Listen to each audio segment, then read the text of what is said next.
This channel does not promote any violent, harmful, or illegal activities. All content provided by this channel is meant for an educational purpose only. Top quality और consistent performance के लिए सिर्फ silver pump नाम याद रखना।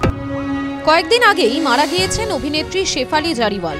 তারপর থেকেই social মিডিয়ায় আলোচনা হচ্ছে যে বার্ধক্যরোধী চিকিৎসার কারণেই এমন হয়েছে কিনা, যদিও এখনও তা নিশ্চিত করে বলা যায় না। তবে এই ঘটনার পরে শিরোনামে উঠে এসেছে গ্লুটাথিয়নের মতো বার্ধক্যরোধী ওষুধের নাম। বয়সকে ঠেকিয়ে রাখতে অনেকেই গ্লুটাথিয়ন ব্যবহার করেন, কিন্তু ডাক্তারের পরামর্শ ছাড়া এই ধরনের ওষুধ খাওয়া বিপজ্জনক। এই গ্লুটাথিয়নের দাম কত এবং কোথায় পাওয়া যায়?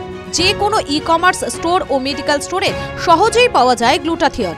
ভারতে গ্লুটাথিয়নের ইনজেকশন বা ট্যাবলেটের দাম ১৫০০ থেকে ৭০০০ টাকা পর্যন্ত হতে পারে। অনেক মানুষ এবং সেলিব্রিটি নিজেকে আরও তরুণ এবং সুন্দর দেখানোর আশায় এই ওষুধ নেন। গ্লুটাথিয়ন আসলে এক ধরনের অ্যান্টিঅক্সিডেন্ট যা শরীরে উপস্থিত বিষাক্ত পদার্থ দূর করে। এছাড়াও ত্বককে উজ্জ্বল এবং তারুণ্যদীপ্ত রাখতে সাহায্য করে। বার্ধক্য ঠেকাতে এই ওষুধ ব্যবহার করা হয়। এই ওষুধ মানুষ এক একভাবে গ্রহণ করতে এক এক ধরনের খরচ করে। ইনজেকশনের প্রতি ডোজের জন্য মানুষ ৬০০০ থেকে ১৫০০০ টাকা খরচ করে। ট্যাবলেট বা ক্যাপসুলের জন্য প্রতি মাসে খরচ হয় ১৫০০ থেকে ৫০০০ টাকা। আর ফেসিয়াল বা থেরাপির জন্য প্রতি সেশনে ৩০০০ থেকে ১০০০০ টাকা খরচ করে মানুষ। চিকিৎসকের পরামর্শ ছাড়া গ্লুটাথিয়নের ব্যবহার ক্ষতিকারক হয়। এটি কিডনি, লিভার এবং রোগ প্রতিরোধ ক্ষমতার উপর প্রভাব ফেলে। টিভি9 বাংলা ডিজিটাল।